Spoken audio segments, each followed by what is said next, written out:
তো আমরা দেখব যে আজকে ক্লাস 12 এর একটা অপটিক্সের অঙ্ক নিয়ে আলোচনা করব। অঙ্কটা কি বলেছে? 4 সেন্টিমিটার বাহু বিশিষ্ট একটি বর্গাকার পাতকে দর্পণ থেকে 20 সেন্টিমিটার দূরে রাখলে প্রতিবিম্বের ক্ষেত্রফল কত হবে? আরেকবার কি বললাম? 4 সেন্টিমিটার বাহু বিশিষ্ট একটি বর্গাকার পাতকে দর্পণ থেকে 20 সেন্টিমিটার দূরে রাখলে প্রতিবিম্বের ক্ষেত্রফল কত হবে, সেটাকে আমাকে বার করতে বলেছে। তাও একটা অবতল দর্পণ থেকে 20 সেন্টিমিটার দূরত্বে একটা বর্গাকার পাতকে রেখেছি। মনে রাখতে হবে এখানে অঙ্কটা ক্রিটিক্যাল না ভাবে, একদম সোজা ভাবে ভাবলে যে বর্গক্ষেত্রের ক্ষেত্রফল কার উপর ডিপেন্ড করে? বর্গক্ষেত্রের বাহুর উপর ডিপেন্ড করে। তো বর্গক্ষেত্রের বাহুটা কতটা বৃদ্ধি পাচ্ছে সেটা যদি আমরা বার করতে পারি, তাহলে ক্ষেত্রফলটা কতটা হবে সেটা আমরা বার করতে পারবো। তো প্রথমে তার বর্গক্ষেত্রের বাহু কত ছিল? 4 সেন্টিমিটার। কতটা ছিল? 4 সেন্টিমিটার। তাহলে এর প্রতিবিম্বের ক্ষেত্রে তার বাহু কত হবে এটা আমাদেরকে বার করতে হবে। তাহলে দেখো কি কি ইনফরমেশন দেওয়া আছে। দেখো 4 সেন্টিমিটার বাহু বিশিষ্ট একটি বর্গাকার পাত, অর্থাৎ অবজেক্ট হাইট সমান কত আছে? 4 সেন্টিমিটার। অবজেক্ট হাইট সমান কত আছে? 4 সেন্টিমিটার। আর দেখো 20 সেন্টিমিটার দূরে বস্তু রাখা আছে, মানে ইউ সমান দেওয়া আছে কত? 20 সেন্টিমিটার। ইউ সমান কত দেওয়া আছে? 20 সেন্টিমিটার। আর আর সমান কত দেওয়া আছে? দেখো 30 সেন্টিমিটার। তাহলে এফ সমান কত হবে আমরা জানি? 15 সেন্টিমিটার, যেহেতু আর ইকুয়ালস টু 2f। এবার আমরা বার করব 1/v, অর্থাৎ v এর মানটা আমাকে দরকার। 1/v plus 1/u equals to 1/f। মনে রাখতে হবে যার মানটা আমরা বার করতে যাচ্ছি তার কিন্তু সাইনটা বসালে হবে না। তাহলে 1/v, আচ্ছা বস্তুটা কোন দিকে রাখা আছে? দর্পণের সামনে, সেই জন্য এটা মাইনাস হবে 1/u। আর অবতল দর্পণ, সেই জন্য f হবে। তাহলে 1/v সমান কত হবে? 1/u মাইনাস 1/f, অর্থাৎ 1/u এর মান কত? u এর মান আছে তোমার হলো 20 মাইনাস 1/30। তাহলে এটা করলে কত হবে? সিম্পল লসাগু করবো আমরা 600।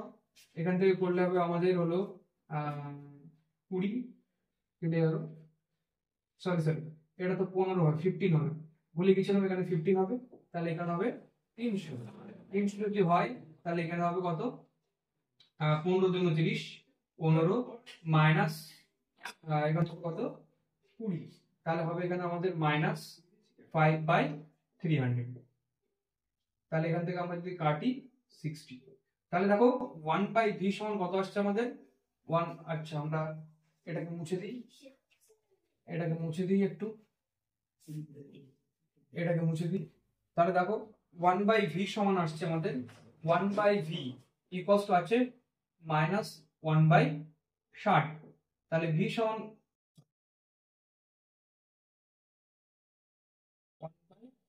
1/60, তাহলে v সমান হবে শুধু -60। বোঝা গেছে? এবার আমরা বিবর্তন সম্পর্কে কি জানি? আচ্ছা মুছে দিলাম এটা। এবার আমরা বিবর্তন সম্পর্কে কি জানি? m ইকুয়ালস টু কি জানি? m ইকুয়ালস টু জানি আমরা -v/u, আবার জানি i/o। তাহলে m এর মানটা দেখে আমরা কত হয়? মাইনাস, আচ্ছা v তো মাইনাস এসেছে, -v - u equals to i/o। তাহলে m সমান কত আসছে?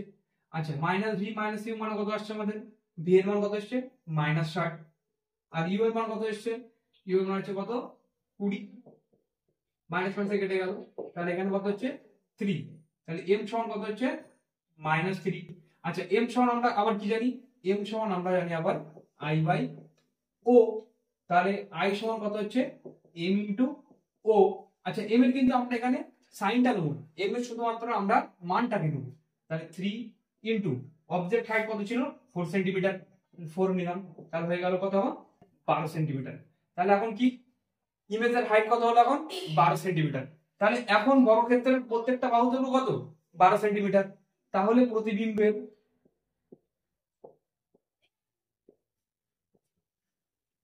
ক্ষেত্রফল কত হবে? 12 স্কয়ার, 144 সেন্টিমিটার স্কয়ার।